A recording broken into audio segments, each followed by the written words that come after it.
Hello, everyone. Hopefully you had a nice break, a nice coffee refresh. We're gonna start on our next block, which is innovative projects and programs. Everyone ready? Awesome. Okay, I'm gonna invite up Lindsay Tunis. She is our first speaker in this block.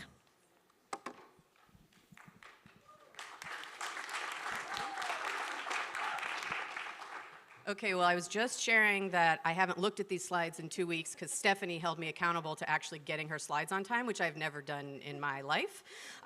So before I talk, I did also want to I don't know that anybody's yet acknowledged Stephanie and how amazing she is. So I just wanted to shout out to Stephanie. It's not a little thing to make something look easy like this, so that's that. Okay, if you know me, then you know that me, Lindsay Tunis, restoration ecologist, and speed talking are potentially an oxymoron. I can speak fast, but I don't ever stop talking. So I'm gonna see how much I can cover in 10 minutes.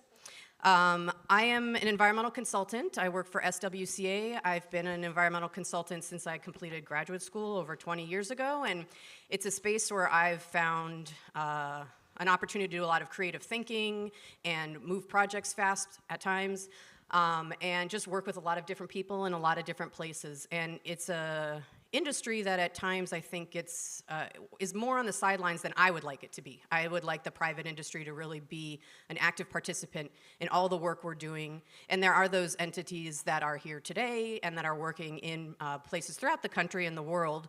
But I would like us as an industry, I'd like to hold us to a higher standard and step up and bring our capacity forward.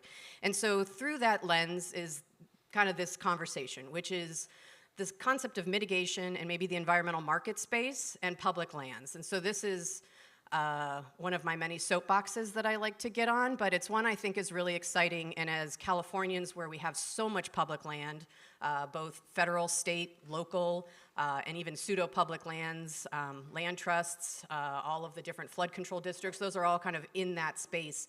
And there's a really exciting opportunity to bring private funding into these spaces, but it's not easy.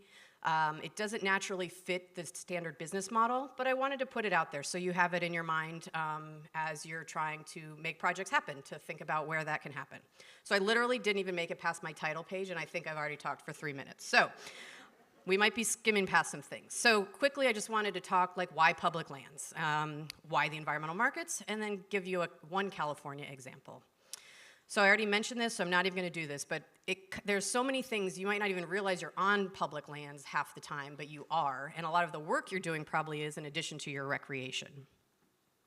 So why public lands? So this is oftentimes when people think of public lands, the first thing they think of is these really pristine spaces. You think of Yosemite, your national parks. But unfortunately, that's not what a lot of public lands look like for a whole host of reasons. In addition to how they became public lands in the first place and past impacts, they're still under a lot of current pressure. Pressure from past and current uses, climate change, invasive pests and plants, and a lot more. On top of that, most of them have unreliable and inadequate funding. And these are just a couple examples at the federal level. So we have the Forest Service. This was information that was shared a few years ago, so it's not 100% accurate, but I don't think anything's changed. If anything, I'm gonna go with it might have gotten worse. Their annual restoration budget covers 5% of their estimated need. This is a federal entity that manages a massive amount of land. So 5% goes to what they actually need. National parks, a $65 billion backlog for wetland restoration. 30% in the lower 30% of the land managed under national parks is considered degraded in the lower 48. BLM spends nearly $200 million restoration on annually, and it's only a drop in the bucket of what would be needed. And these are federal examples, just because the data is easily collected and summed up, but it illustrates, sorry, I'm not naturally a microphone holder. Some of this illustrates the same issues that happen at the local level, and the local level is probably even more hindered for a variety of other reasons. So I come from the space of there's no time to wait. How do we make things happen faster, which is how I wound up in public lands.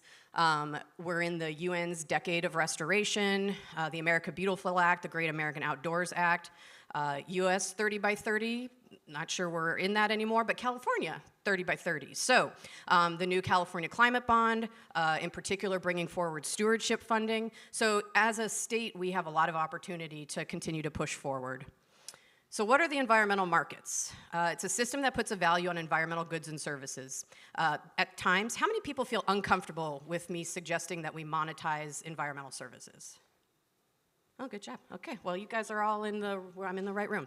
At times, there are spaces where it feels uncomfortable, and I've had to personally come to terms with, we say everything has value, and by having value, and unfortunate for us, value is generally allocated to the dollar sign. And so by us putting value on these things, one, we can illustrate their importance in a common language, but it also creates this opportunity to interact with a market space.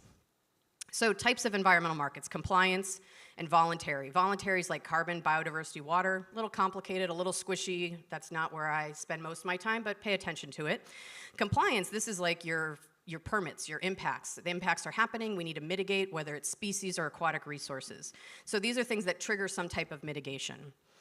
And just to say out loud, restoration and compensatory mitigation, often another debate about is mitigation restoration, and I would say good mitigation is restoration, and then and sometimes there's restoration done from a good place that's not so good because we didn't have enough money or information to do it. So I think there's a big gray area, but for the purposes of this, we're going to make the argument that mitigation is restoration. It's a type of restoration driven from a particular purpose.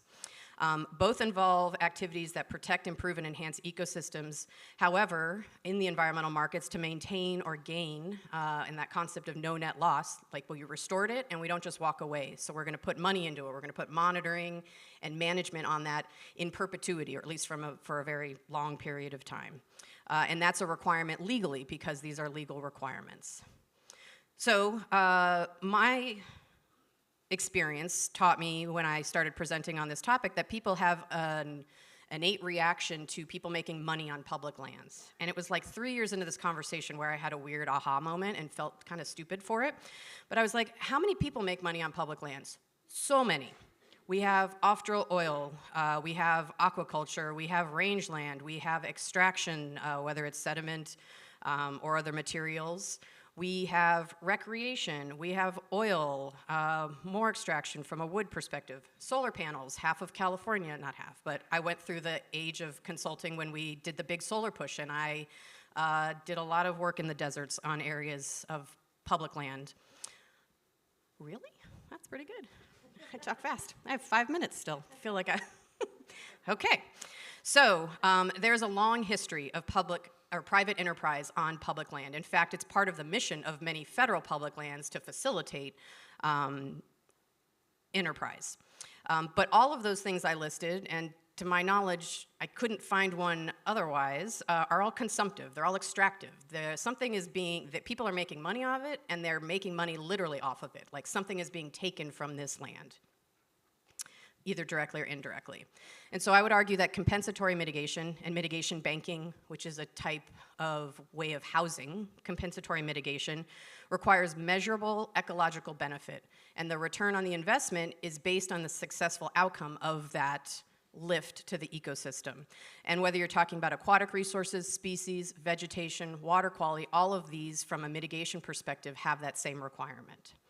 I will say we could spend a lot of time talking about, this is another debate, I'll just save these all for another day, or if you find me at lunch, we can debate about these things. But there's a lot of comments about like, well, mitigation facilitates development. And there's a lot of us who say we watch a lot of development happen when mitigation isn't available, because very rarely does development stop. So it's kind of like a lot of you in the room, we want the right people doing the right work regardless of what's happening. So this is not meant to be pro-development, but it's meant to be pro-offsetting impacts of decisions made around development.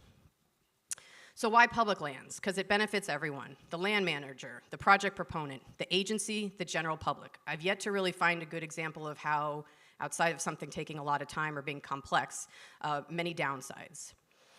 So very quickly, and if I need to stop short, I will. This is the project that introduced me to this topic in the first place and kind of opened my eyes to a problem I didn't realize we had. So this is a project in South San Diego County. It's the Otay River Mitigation Program. It's mitigation for development that's happening as part of the general plan in the city of Chula Vista. and it's facilitating a very large project to offset impacts to small ephemeral tributaries that are along the mesa tops, so areas that are often not regulated federally, maybe state, but they have a significant impact nonetheless. To Jennifer's point, they're not exactly headwaters, but same kind of flavor. You go out there and you're like, huh, that holds water? But they do, and they're important, and we should continue to offset them or avoid them. So the project is in this upper portion of the lower watershed. It's right downstream of a dam. It's already located in an MSC preserve, so multi-species conservation plan. So it's already preserved land. It is also owned by the city of Chula Vista, so it's kind of double public land. And the Otay, thank you. The Otay Species Conservation Program is part of the city of San Diego's program, and it protects 87 sensitive species. However, most of those species are terrestrial. The protection of aquatic resources was deferred to aquatic resource permitting, and the only couple species that are in the MSCP that are protected are kind of a no-take, like we're no lift. We're not gonna improve, like keep the status quo. We're good, just keep it as is. And what we realized after exploring this is that there's a massive river, dry, but massive, that runs through this valley bottom that really doesn't get attention from the MSCP because it's not what was covered, but yet it's in it and it's protected publicly. So how do we get money into this river to restore it? And this is a really expensive project for a whole host of reasons. So we connected a developer to the restoration project, expanded the project to meet the needs of the broader region, and are developing a mitigation bank. And ultimately what this does is it fills a funding gap. It facilitates miles of restoration downstream. For those of you who work in restoration, we generally like to work upstream to downstream so that we're not kind of fighting a battle of what's still coming down the watershed. Higher quality public resources, sensitive species, habitats, and ecosystems are approved. The proponent gets the ability to reinvest in the bank, and the additional proceeds get reinvested into the preserve. 5 miles of regional trails are being built. There's long-term funding, long-term management, elements of an actual watershed plan that was developed many years ago will be fulfilled, and creating a lot of educational opportunities. And with that, it appears I squeezed it all in 10 minutes because Jose hasn't kicked me out yet. So, literally one of my favorite topics. I love talking about this as well as any other hot topic that I threw out while I was talking. So, would love to talk to you more about it now, later, whenever. That's my email. That's not me. That's Taylor Swift. But call me. We have time for questions if anybody has a question.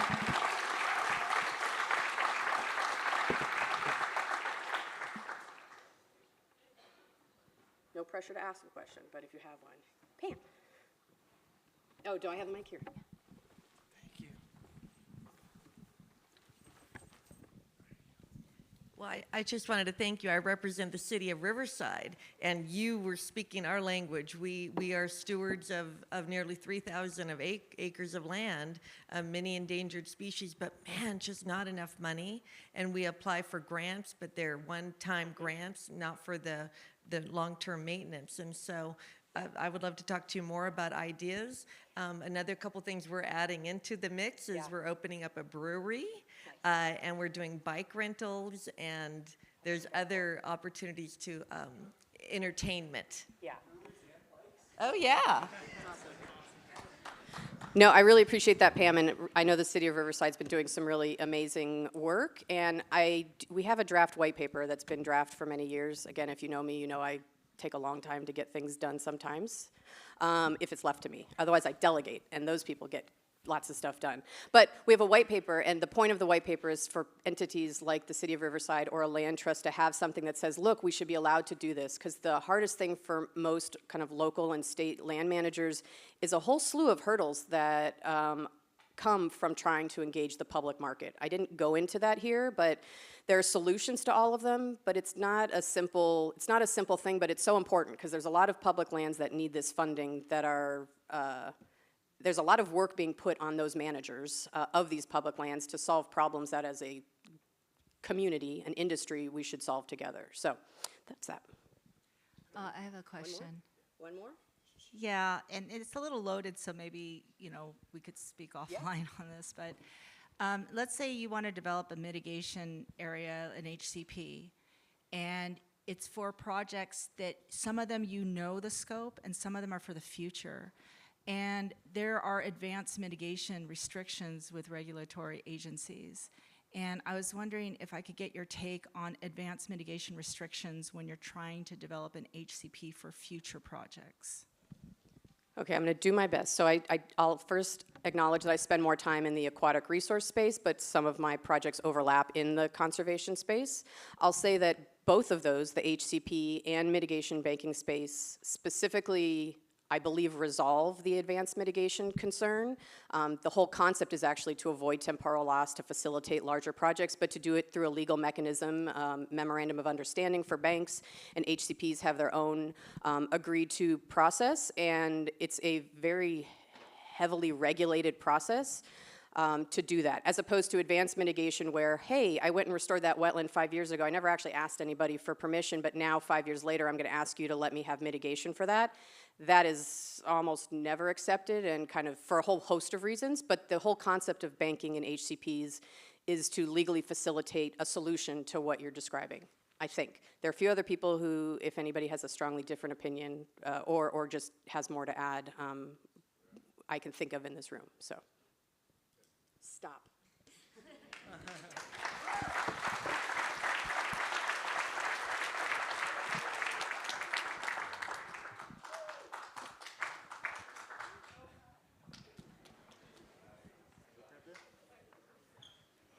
All right, let's see if this works. Is this mine? Yes, sir.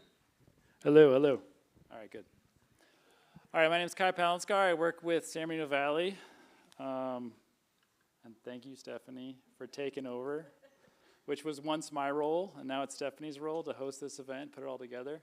The planning for it is immense and not my forte, and it is yours, so thank you. Let's see. All right, we got that. How do we go forward here?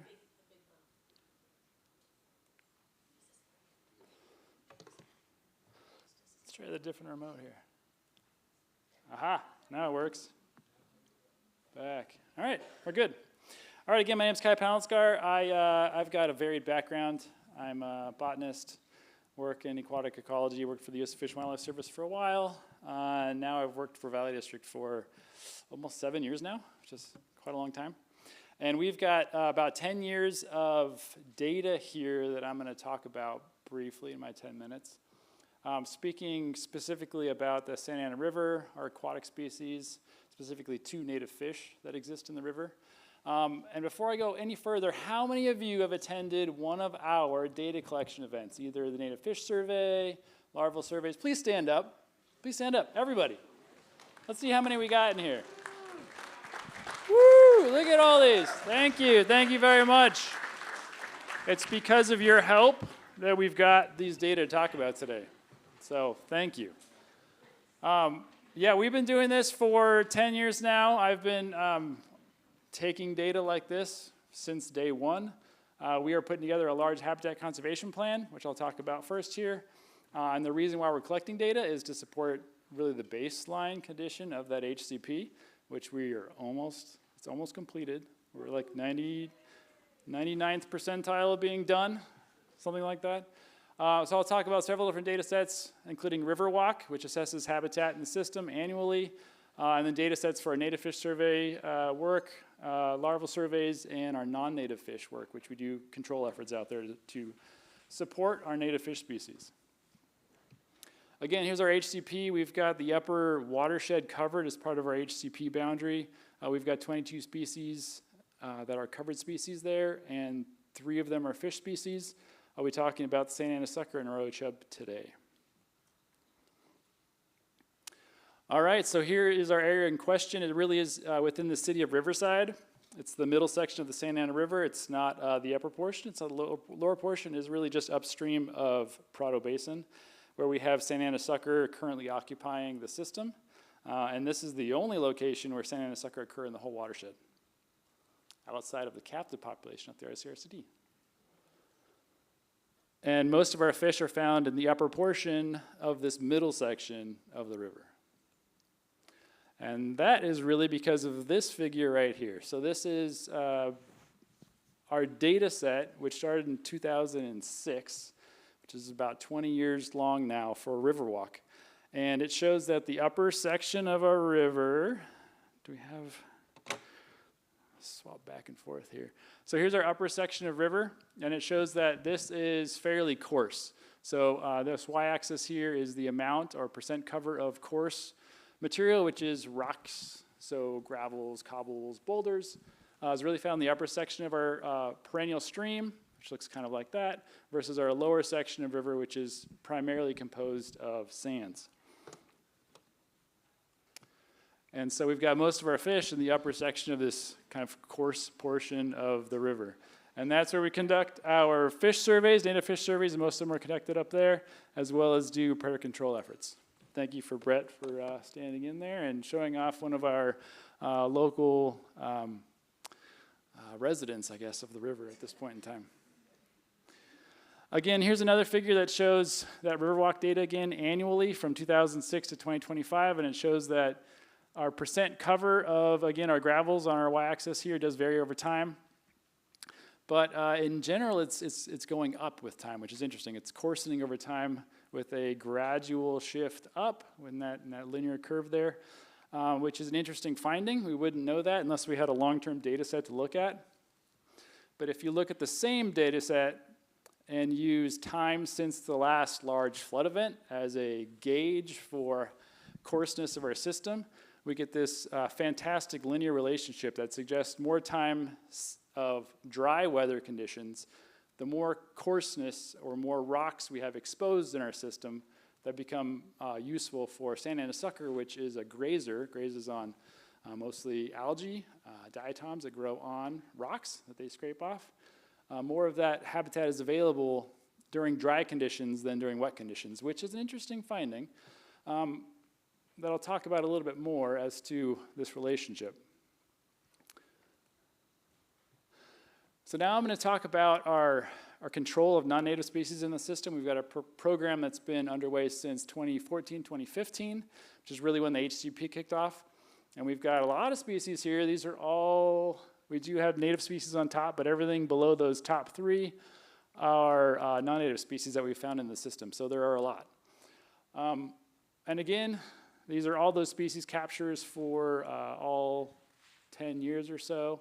And you can see we're getting a few of those species are really common: largemouth bass, bullhead on the bottom, mosquito fish toward the bottom. But all these species are being removed from the system annually. And here are those numbers again, but kind of in a figure, which makes a little more sense. Again, years on the bottom, and you can see just the amount. This is numbers of total non-natives removed from the system. Broken up by these couple different buckets over here. And the red one is really our species of concern that are aquatic predators to our native fish species.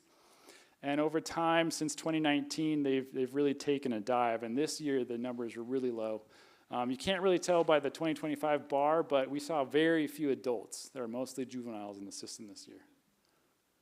So our actions out there, we are seeing benefits there.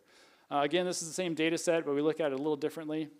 So the black line are non-native aquatic predators broken up by the two red lines, so the two red lines compose the black line.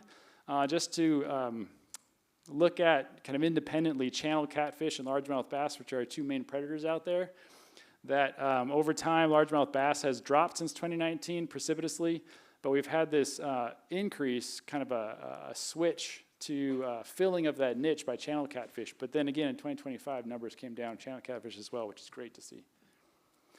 Now we're looking at, we've got the same data set. There's Chris Jones, which we're missing him today. He's not here. He's up in the mountains in Running Springs. But we can show our native fish species on top of our non-natives. So we've had this precipitous decline in 2018. And this is when we had a shift from a disturbance, regular disturbance in the system in the Santa Ana River from our wastewater facility, which is the RICS facility, Rapid Infiltration and Extraction Facility in Colton, had these regular dry down periods in the river, but that shifted to a continuously wet system. And because of that, likely we were seeing a shift from kind of a native dominated system to a non-native dominated system. I'll talk about this a little bit more later, but we've seen kind of a resurrection in our fish population since this reduction in 2018 and 2019. Now we're looking at our larval fish, which we've been taking data over the same time period over the last 10 years. You can see some fluctuations over time here in different reaches of the river. So we've got these different reaches that we survey. But then if we look at total recruitment, we saw the same kind of precipitous decline in 2018, 2019. Now we're looking at native fish again, population trends. And if we superimpose the larval fish data on top of the adult fish data, we see this kind of co-relationship here of this. This is when these Rix's wells that created a disturbance dominated system became a fully perennial stream. And we saw this shift from really high native abundance to lower abundance, but now with our actions to control non-native fish species, we're seeing a bounce back, but not a full resurrection to where we were in the 2015-2016 time period.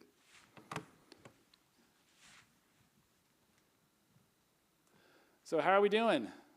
Fish populations are decent right now. If you go to out in the river and you're part of our survey, you'll see lots of native fish, which is great to see. But we have a lot more to do to really bring these populations back to where they should be. Our non-native populations are trending down. Native population trendings are trending up.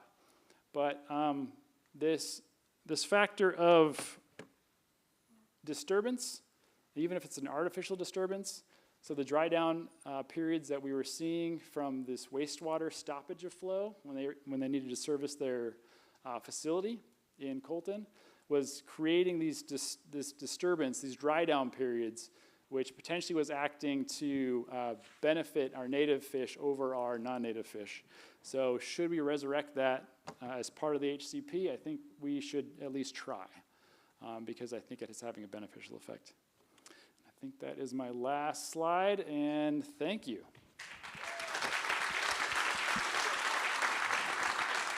All right, I can take a couple questions. Any questions at all? Stephanie, here. Sorry if this is really basic. How come mosquito fish aren't a part of the non-native group? They are, but they're so common out there, I gave them their own bucket. So they're non-natives. They're native to the United States, not native to Southern California. They're kind of the southeast fish that's fairly common out there. But now they're kind of Johnny Appleseed spread all over our watershed to control mosquito larvae. And actually, that was my same question. So we think alike, but vector control in the past is purposely placed mosquito fish. Correct, yeah.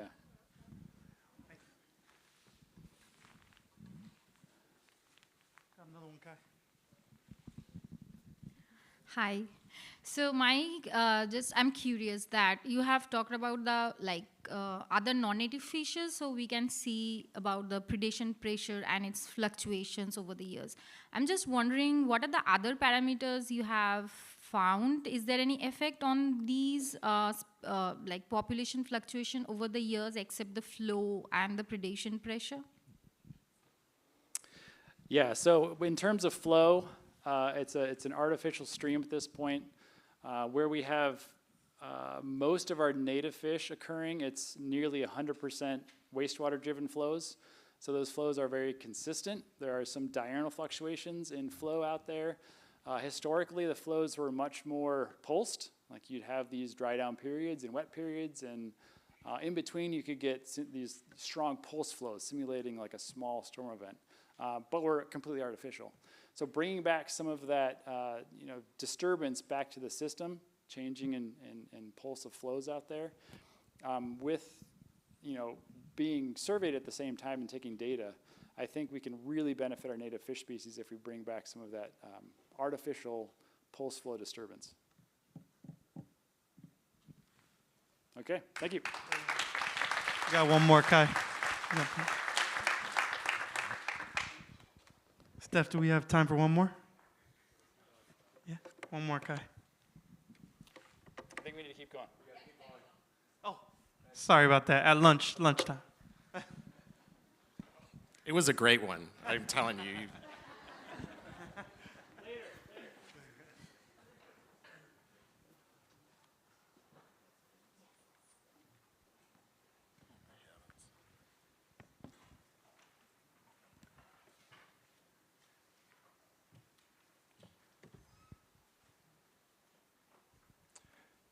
Hello, everyone. My name is Andrew O'Neill.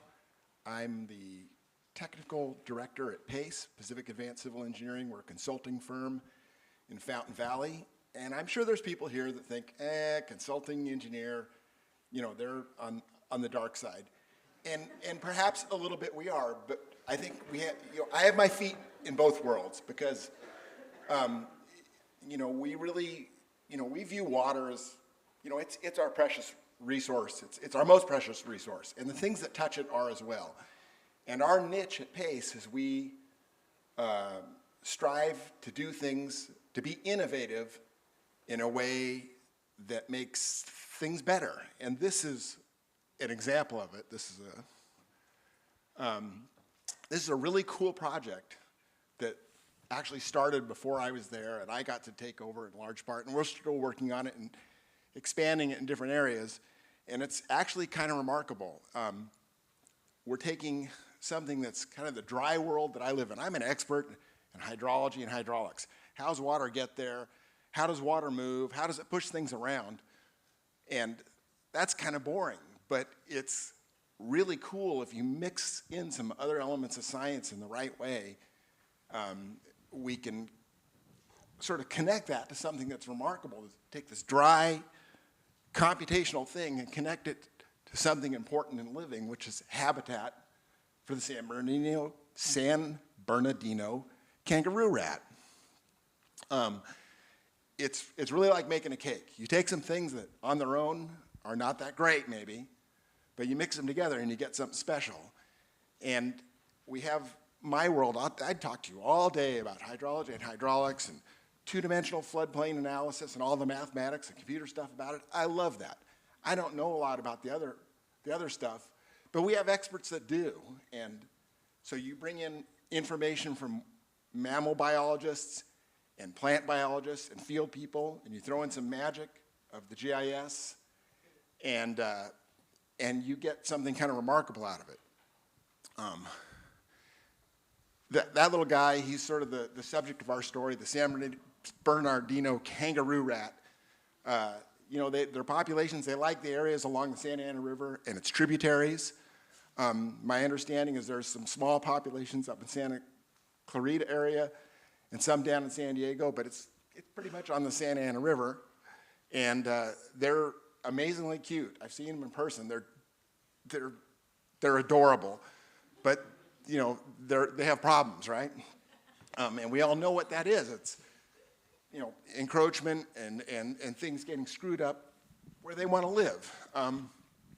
Their habitat is something, and I'm talking about stuff that's been told to me. Try to research. Their habitat is alluvial fan sage scrub, and it occurs along the banks of the river. And we use kind of a categorization of that habitat, which, you know, experts out there will say, nah, that's old, or that doesn't really apply, but it really works for what we're doing. And it's, the habitat kind of occurs in progressive stages, you know, and we just have them in three chunks, you know, pioneer, intermediate, and mature. And it works really well for integrating with the work that I know how to do. Oh, yeah, sorry about the picture of that really handsome guy in there. But this is actually a tributary to the Santa Ana River. It's on Mill Creek. But you can get a sense of what it looks like. Really close to the river, you'll see areas that are, you know, there's not a lot of vegetation. It's kind of sparse. There's a lot of sand and rocks and stuff. And as you get farther from the river and higher up, you'll have more well-developed vegetation. There'll be more undercover and some larger shrubs that are more well-developed. And as you get farther away, it'll look more densely vegetated. You'll have well-developed woody shrubs, and the undercover is very well-developed. And so those are kind of typify the stages of habitat as I'm using. The pioneer, which is close to the river and it's new. And the intermediate, which is farther from the river, it's terraced, it's a little bit higher. And the mature, which is still farther from the river and higher still. The kangaroo rats, they love the Pioneer. And anytime I've seen them, this is a picture, that's kind of the place where I'd see them. Somewhere where if you're out there in nature, enjoying nature, and you could walk around with your bare feet, that's where I've seen them. There's some plants, but it's not a lot, and the sand is nice. They seem to dig that. But they want plants for cover, and they definitely have to have those higher areas, because what happens is they'll enjoy the beach, but when a storm comes, they have to be able to get up higher. They have to be able to get to bushes to avoid predators. They have to be able to get up high to avoid when the big one comes down the river. And we kind of capitalize on that to sort of connect our hydraulic analysis to something that's alive and living. And it sort of starts with this guy, some nerdy-looking engineer, Annandale. So he was kind of a bigwig, and he had some way of understanding how chunks of stuff will move or not move in the river, right? And it's a plant will get torn out or not get torn out, and it's related to stream power, and it really has to do with as the water's flowing over a channel, there's friction, the water's flowing, it's doing work, it's exerting, it's power just like your car or power when you're on a treadmill. The stream's exerting power on the ground, and you can, using some math that's not really hard and kind of combining all these things, you can determine at any point in the river, if you know what the hydraulic parameters are, and that's the part I can do, you can determine is the flow of that river exerting enough stream power to tear something out or be kind of the edge of tearing it out, or it's just going to go by and the plant's going to be fine once the waters have subsided. So the idea is you have very frequent storms, right? You always have 2-year storms. They happen, all the time. They're small, and the stream power is low, and the coverage of the water is low.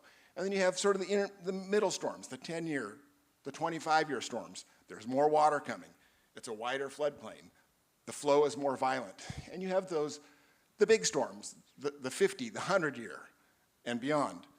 They're rare, but the water's more violent. And so by calculating the hydraulics from those storms, connecting it with the resistance of various plant species, you can predict what areas are stripped regularly and are likely to be pioneer stage. You can look at what areas are stripped occasionally and are likely to develop in an intermediate stage, and you could look at areas that are stripped rarely and are likely to develop in a mature stage. And so you can use that as a screening tool, put all those things together, and that's your cake, and you can use it as a screening tool so you can see for any given storm what area that's going to get stripped. It's going to be pioneer stage, if it even can develop. And you can look at another storm and you can say, these areas, even in the big storm, it's not going to strip it out. And so by integrating the understanding of the coverage and the power exerted for different storms, using it with GIS and coming to some decisions about it, you basically give a lot of guidance to really what has to happen is you need the pilot of that airplane, which has to be a field biologist on the ground looking at stuff. But it's a great tool for them. The really golden part about this is we now think that we can look at areas, say to a field biologist, these are areas we think, big area you should look at. And they go out and confirm. What's more, we think we can work to increase habitat. So there's actually possible with a development's going to be along the river, they're going to do something. They can stay out areas that are good. They can do things to the hydraulics that increase the area that'll be good. So that's sort of an opportunity. And it doesn't end with kangaroo rats. We're also working on something like that for stickleback. And I knew I was going to run out of time, so I just had to include some obligatory pictures of these incredibly cute people. Thank you. Time.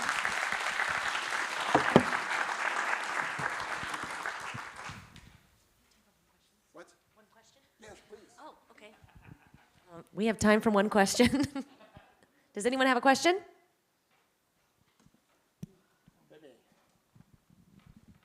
I wonder if this information is available. Pardon me? Is this information available if we were interested in looking at your data?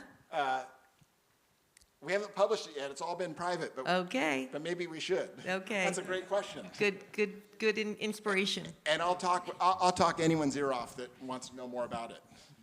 We'll share it openly. How do I get this to you? You got it.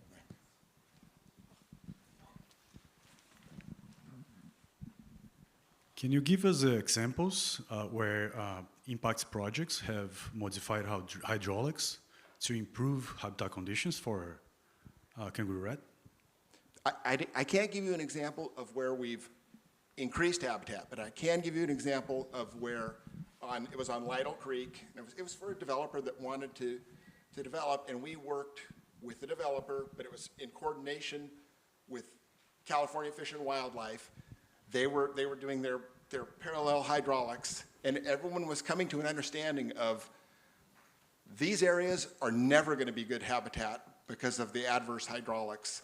So the developer is not going to go, is going to stay in those areas and not go into areas that have possibility. So we didn't increase habitat in that case, but we saved habitat. Our next step and future thing is to try and make it better, increase. That's it. All right, thank you.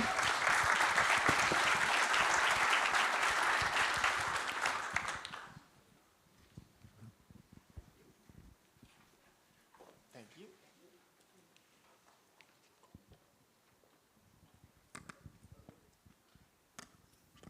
How do I want to do this? I didn't know which hand I wanted to hold the microphone with. I'm Jeff Gronemeyer. I work with USGS out of Sacramento. My presentation is,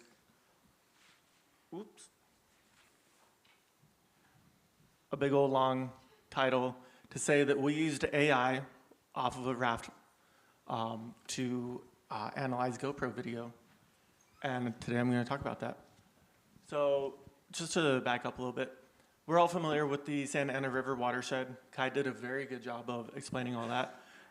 We have critical habitat for the Santa Ana sucker right here. Santa Ana sucker picture up here, arroyo chub down here. Those are our two native fish species that we have in this area. This drives most of our work with the USGS. And what we do is we come down here in September every year, and we do a huge backpack electrofishing population survey. And Kai pointed out that like half of the room has been out on that survey before. So thank you all for partaking. Conditions are not always easy to go wade her up and step in 100-degree water, but you know, we make it happen every year. So yeah, we do a backpack electrofishing survey, but we're also exploring other options that are maybe less invasive, less detrimental to, less stressful for fish. I shouldn't say detrimental. One of that is 2 years ago, we built this raft platform. We had a pit tag reader on it. We had GoPro cameras on it. And we ran it through a couple spots in the river and captured some video footage. And then we used AI to analyze that footage.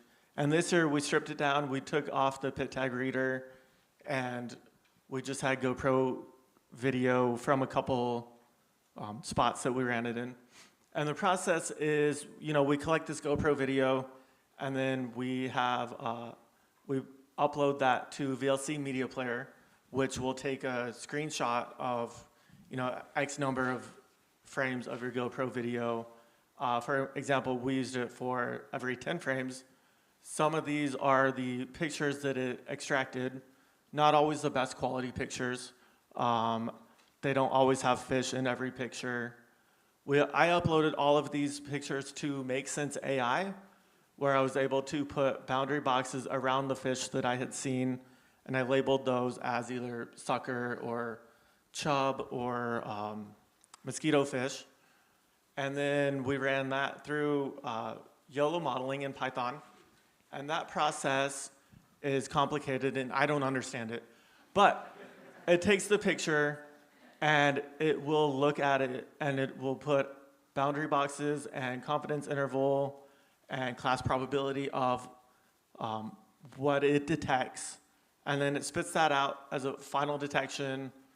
It spits that out into a confusion matrix, which is also something I don't understand fully. So I put an example up here mainly for myself, how to read one of these things. So on your y-axis, you have your real fish identification, basically, and your x-axis would be what the AI model predicts the fish are that it detects.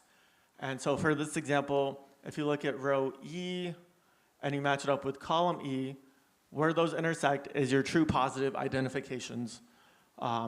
Anywhere else is either a false positive or a false negative or a true negative. Yeah, that covers that. So here's my actual results. Oh, the yellow did not come up very well. But if you look on this diagonal line here, these are accurate detections of these species. It's proportionate per column, so each column sums up to 1. So the AI predicted, for example, Santa Ana sucker down here and Santa Ana sucker up here. It predicted 81% accuracy. Accuracy is probably not the correct word, but it predicted 81% of the Santa Ana sucker were correctly identified. Same with Arroyo chub, was 29%, so much less accuracy there. And then mosquito fish was only 18%, much less accuracy there as well. And then, of course, here we have a big red box down here where all the predictions got conflated with background imaging. Oh yeah, thanks. Not sure what was going on with that. I thought maybe my slides got a little funky because I had to export them as PDF. Sorry about that. But this is just how many images we used to train the model. So for Santa Ana sucker, we used over 2,000 images to train it. We had a couple of images from lures from 2024, about 500 pictures of chub, and about 1,000 pictures of mosquito fish. And then we ran the model again with validating these images here. I think part of the problem with why it was conflating, why it was getting confused with the background was because we didn't have enough good quality images of chub and mosquito fish. Here is a video. I bet it won't play. Anyway, this was a video done in 2024. So after we run the model, we get our results. We can then reapply it to the video. And it will tell you, hey, the model thinks that this is a Santa Ana sucker. This is a confidence interval of that being a Santa Ana sucker, or probability of that being a Santa Ana sucker. And I had a cool little like 15-second video of it going through the river and tracking different fish, identifying them and whatnot. Some of our key takeaways, I think we need to continue training this model with high quality pictures. So if you have high quality pictures of sucker and chub and mosquito fish specifically in this river, please send them to me. I think it would be a good idea to test this raft in different seasons, account for different life stages and river conditions of these species. And then I do think with a couple more seasons of training the model, that it would be a viable option to supplement our current training. Not to replace electrofishing, because it'll never do that, but to supplement, I think that would be a good idea. And with that, I would like to acknowledge all of our funders, all of our helpers, countless volunteers that come out every year and help us out. My email address up here, if you have questions or comments. I whipped through that, so I probably have time for questions. Got 2 minutes for questions if y'all have any.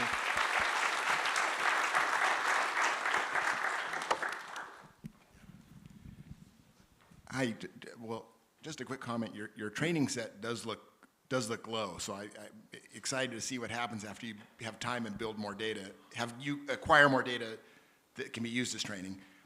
I would love to see this applied at a gate somewhere because on the raft you have such different background, and that's going to confound the model a little bit. If you had a gate that had a more uniform background and a more uniform picture scale, it's going to be able to grab those fish and identify them more easily, I'm guessing. It'd just be interesting if you there are some other gates like up at the Robles diversion. They have a fish passage with a picture taker, and I think there's other ones around Southern California. It'd be interesting to see that same system deployed in a fixed location where the river's throttled through and the fish have to pass in a nice frame. Just a comment, actually. Yeah, I agree. I love that idea. Thank you.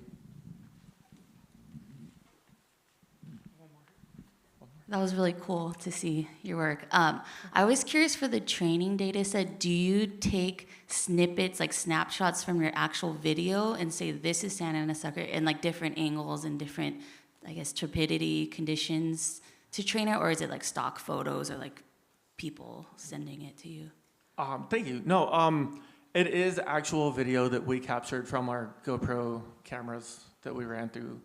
I don't know if I explained that very well, so my apologies. But yeah, it was actual snippets. We ran it through VLC Media Player, which broke down the GoPro video every 10 frames, and it took a screenshot of that. And then I uploaded that to AI platform, MakeSense AI, and I was able to put boundary boxes around all the species and identify which ones were what to help train the model. Thanks. Thank you. Is that it? All right, that's it. Thank you.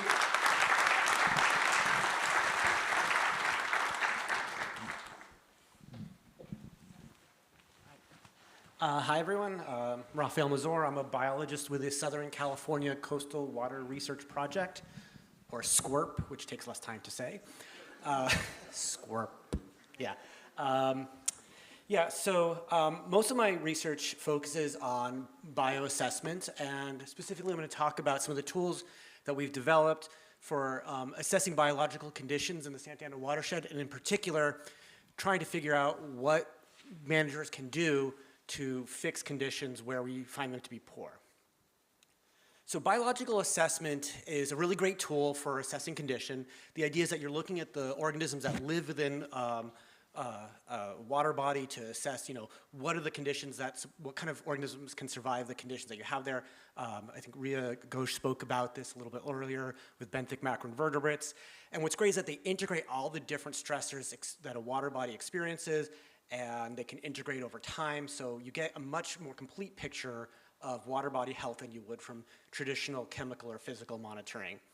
And this integration is, really powerful, but that also makes it really hard to figure out, well, what do you fix? It could be any of those possible stressors causing a problem. So that's where causal assessment comes in. And so causal assessment is sort of like the follow-up to once you've assessed the condition, you want to know what are the causes of poor conditions if that's what you're finding. So causal assessment, it's a process of evaluating your data to figure out which stressors are likely causes and which ones aren't. And it's that key step in the process for linking your monitoring data to some kind of follow-up management action. And there's a number of ways you can do this. The EPA has developed a method known as the CADIS approach, Causal Assessment Decision Diagnosis Information System. And we've tested this out in California, and it's a fairly intensive, time-consuming process. And so we kind of envisioned sort of a multi-level approach. We have the detailed approach being sort of the standard method that the EPA developed, but we can have areas where you want to do a more rapid screening level approach that can be a lot more inexpensive, but might not give you as much confidence.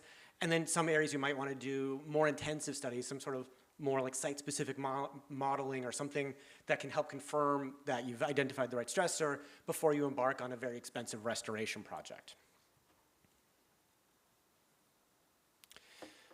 So the way that rapid screening causal assessment works, we've basically taken some of the steps that are in the standard CADIS method and streamlined and automated them to make use of some of the large regional monitoring data sets that are available in California. the first step is sort of identifying what are sort of common stressors and key indicators of those types of stress. And we developed sort of these 4 stressor modules that are very commonly experienced of streams in California: habitat degradation, temperature alteration, we call it conductivity, or basically salinization, and eutrophication.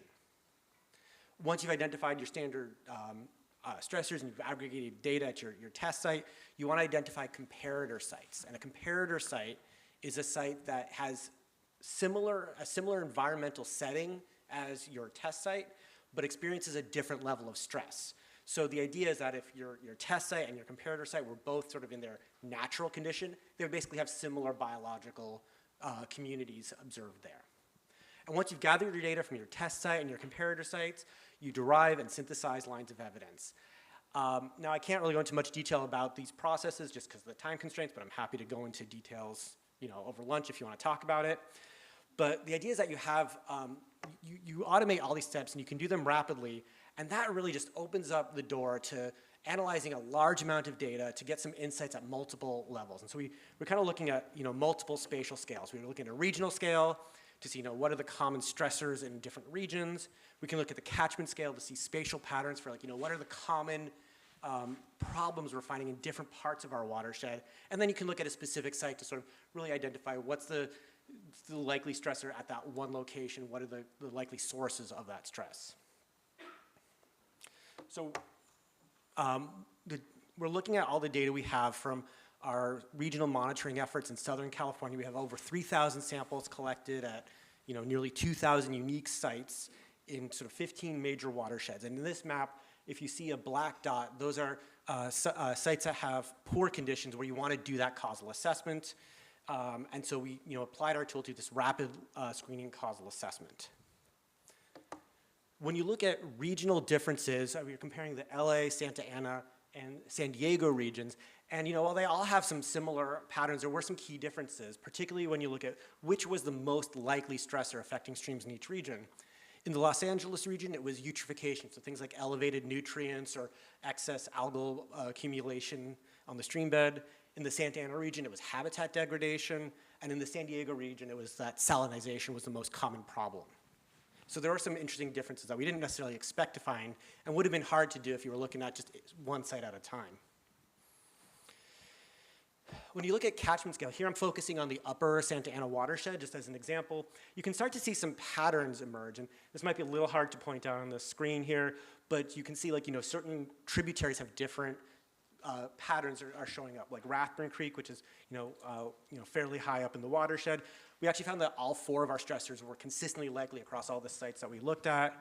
The pattern in the upper main stem, I said it's not really clear, but when you look at Mill Creek, you see that habitat and temperature are the most common stressors, whereas Santa Mateo Creek, you also saw eutrophication being a likely cause. So, this sort of gives you an idea of which different kinds of strategies are needed for different sub-catchments.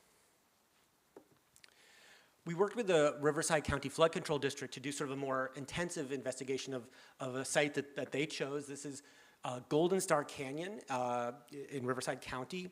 This is a site that they sampled in 2015, and it had pretty good bioassessment index, pretty poor bioassessment index scores, but it wasn't an obvious problem. There wasn't concrete lining here, so we were like, okay, what's the likely stressor?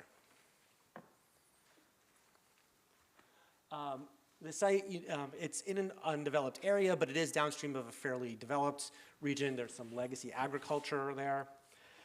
And what we found was that, when we went out and resampled it in 2022, we found that the conditions were still poor, reconfirming what we saw in the past.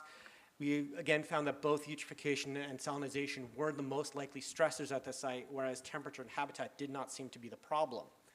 But it's actually really hard to see on the screen there. We also did some upstream tracking of the water quality at the contributing tributaries. And you can see, particularly off of the old ag field, there was fairly high levels of nitrogen that we observed. Now, if you note the scale bar in the legend, every site we saw had fairly high nitrogen. 8 milligrams is sort of the lowest we observed, and that's among the highest we have in the entire Southern California region. So there's clearly a nitrogen being contributed to this site, and that could possibly be driving that eutrophication stress. But we did some investigation to identify that it's potentially contaminated groundwater that is contributing in this one tributary. So it's giving us an idea of where to start fixing this problem. Next steps, of course, is we need to do some validation studies. These are just screening level tools. We need to do more deep investigations to figure out what kinds of stresses are, to confirm that they're actually the ones contributing to the problems. We also want to make more rapid tools to integrate data from sites that you've sampled repeatedly to do this sort of more temporal integration. You've heard from some of the previous talks about how flow is a major contributor, and we've developed modules that help identify flow as potential stressors. And finally, the most important thing will be creating dashboards that help facilitate, make these tools accessible to folks so that they can sort of more easily screen sites in their region as well. With that, I'll take any questions you guys have.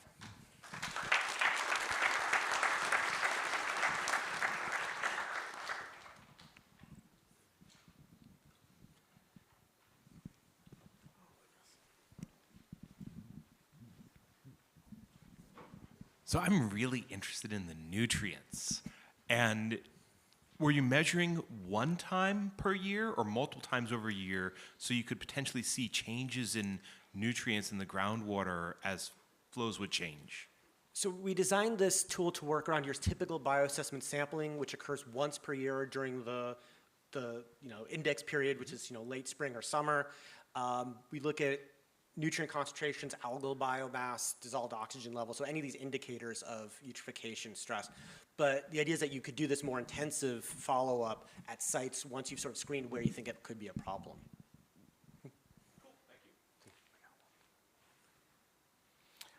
Thanks for that. That was really interesting. I'm curious what level of taxonomic resolution you kind of need to go to for this to work.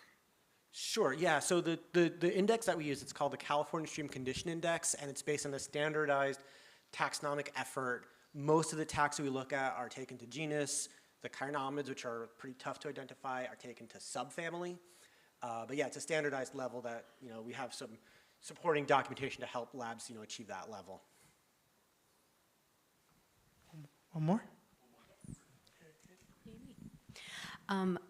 Kind of along the same lines, was wondering, is it a single data point that goes in to start the question? And then second question, you can pick which one maybe you want to ask, or we'll talk about it later, is given that this is based on, it sounds like primarily BMI and that type of, the information that comes from that sampling protocol, how do you see this information applying to the broader system, like the adjacent floodplain, those areas that are not historically, from my knowledge, captured in that type of sampling? Do you find this very channel-centric as far as decision-making tools go?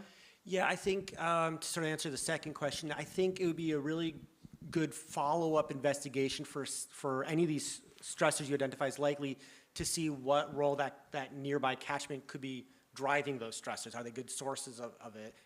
So that's kind of how I think those would come in, but potentially could do as a rapid tool, assessment tool as well. I haven't thought about that yet.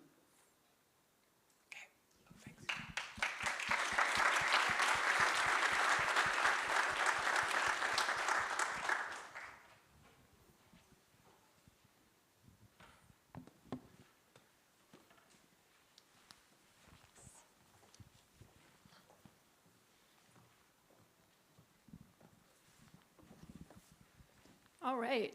Got to say, the last time I held a mic was in a karaoke room, and this feels a little bit different. So I'm Lara Jansen. I'm also at SCORP, so glad I don't have to go through that rigmarole of a name. I'm really excited to be talking about a rather unique project for us. I'm a community ecologist, so yeah, it's actually a little bit unique for me to be working on something like this, where we're assessing the human benefits of healthy water bodies. So I think we can attest to the fact that, based on the work we're all presenting on here today, there's quite a bit of money and effort being put in to improve water quality and biological condition across water bodies in our state. But what we often don't get at is, what does that translate into increased value for the local communities that surround those water bodies? And that's really important as water managers are evaluating different water quality goals. So they really need a way to assess how those human benefits of healthy water bodies exist. This These types of benefits are really motivating almost every decision they're making because these benefits, be them cultural or recreational, are actually explicitly required in many basin plans. Yet managers currently lack ways to actually effectively communicate how such management decisions translates to better things like recreation. And it's often because they don't know how or can currently quantify how much those benefits are occurring and to what degree. And if they can't quantify it, then it's not something they can readily translate into in their decision-making process. So we really need to help managers to explore ways to quantify these human benefits and then explore the potential trade-offs that will arise when you're thinking about things like flood control and water reuse. And for our study, what we're really focusing in on and looking here at this graphic is nature-based recreation, which is kind of that little girl holding binos and checking out a kingfisher. Specifically for this project, what we're aiming to do is to propose a both clear and flexible framework for assessing the support of nature-based recreation, hereafter referred to as NBR, in Southern California watersheds. The goal of it being flexible is we want this framework to be utilized for other benefits as well in the future. The second component is to combine the assessment of multiple benefits, so not just nature-based recreation, but also aquatic life, to be used in a decision support tool so we can understand both the benefits and risks that may come from changes in water quality as well as other related factors. This can be really useful for managers as they think about different trade-off scenarios and prioritizing key management decisions. This project is kind of structured in 4 clear phases. We're kind of at the phase of 1 and 2 right now, but we're definitely already starting to get on to phase 3. So the first is just getting a sense of the state of the science. Where are we at? What do we know? Both in terms of academic work and expert knowledge, but also working with the management agencies to get a sense of where we're at. The second phase is actually assessing where is nature-based recreation occurring and to what extent. The third is to figure out what drives nature-based recreation support. And then the final phase is bringing all together to say, how do we maximize human benefit and also manage other uses such as flood control, so that trade-off piece. So in our first phase, we've really done the work to gather a broad representation across multiple sectors of water resource management, everything from stormwater, groundwater, wastewater, to also our key regulators and major NGOs. And as you can see, we've got a couple members in the Santa Ana watershed, and we are very grateful that our stakeholder advisory group has already provided us some really useful insights and will continue to be evolved throughout the project. In our second phase, what we were doing is leveraging community observation databases, such as from the iNaturalist and eBird apps. If you haven't used it yet, please do. I just told someone about it today, and it makes me really excited to get someone else on that wonderful community, because this is how we're going to quantify nature-based recreation. So the more people we get out there, the more data points we have. And in an example with phase 2 work, to understand where nature-based recreation is occurring, this is based on duck observations just alone in the Santa Ana watershed, shown here in red. We can see that it's pretty variable. So those light purple reaches, we didn't find any observed nature-based recreation occurring. And in blue, those reaches have relatively low levels of nature-based recreation, while in the green to yellow, it's looking pretty good. Lots of recreation happening. But let's zoom in a bit so we can understand maybe some hotspots more clearly. So in the lower Santa Ana, we can see some real clear hotspots, shown here in yellow and green again. Bolsa Chica wetlands might make a very intuitive sense, as it's a protected park intended to maintain relatively high levels of ecological condition, surrounded by developed area, so lots of regular use by folks. But other hotspots may be a little harder to intuit why they are hotspots and why are there also cold spots. And that's where phase 3 comes in. We're going to be thinking about what are the drivers by developing these response models to assess what is the likelihood of achieving nature-based recreation, given, for example, a water quality measurement, but also things like physical habitat, as well as key social economic factors, which we recognize are important ways that nature-based recreation occurs. We also want to note the fact that we are kind of coming at this from a discharger's perspective, so others in like the parks and recreation field may have a slightly different perspective, and we do welcome to having discussions with you all if you'd like to chat. And the final piece is bring it all together. So bringing in those models from phase 3 and then pre-existing ecological response models to say, hey, managers, are you interested in both of these things? And let's say you had scenario A, where you're investing a fair bit to improve said water quality parameter, and that's actually going to result in pretty good levels of nature-based recreation. But your ecological health isn't looking so good. And it would actually take a great deal more investment to achieve both at a high level. And we hope that managers can leverage such a decision support tool to think about what they can maximize given their capacity. And with that, I just want to say these are the hopeful products of our work, where we have this very flexible framework for assessing not only nature-based recreation, but also other human benefits. And this will be developed again for across Southern California. We'll have models that will readily look at how they are influencing human benefits, and then a tool set that managers can use to try different scenarios. And finally, we are looking for potential case studies where we can test out that trade-off tool or look at other aspects of this project. And we really welcome you all to give us ideas and hope that you would be open to talking with us. And with that, I hope I can take some questions. Thank you.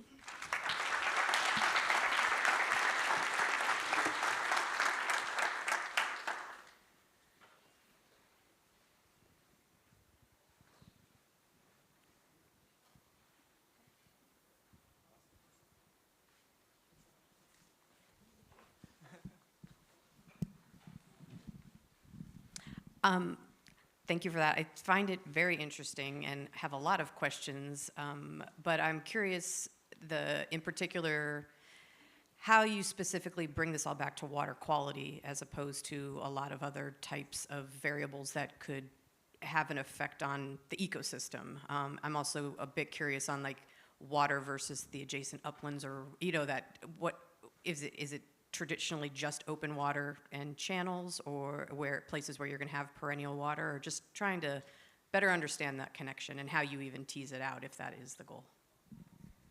Yeah, that's a great question. So we are trying to center the observations that we're using in channels, specifically stream reaches. So the idea is that we're mainly focusing on the channels and also the immediate riparian areas. And in regards to the first part about water quality, I guess our goal is to see by accounting for all these different factors in our models, can we say something about the fact that if you improve things like conductivity or mitigate nutrients, does that actually result in improvements to nature-based recreation? Or is there actually examples where that may not necessarily translate? I'm happy to talk about that more. I will say it's something I'm thinking still more about. Thanks.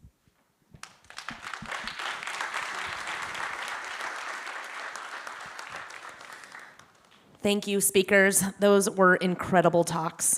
A quick announcement. So we have lunch right now, which is awesome. It's super delicious. Cafe is across the street. I believe it's raining. I'm not sure. So walk fast, nobody run, okay? Second thing I wanted to say is we do have some time right now for networking and lunch. We increased the lunch hour. It's like an hour and 20 minutes. So have a good time, chat. And if you are interested, the Geo Experience Center, which is right across the atrium, is open for tours. So you can check out some of the Esri projects, current and past, and see some of their technology. So enjoy, and we'll see you back here at 1:20. Thank you.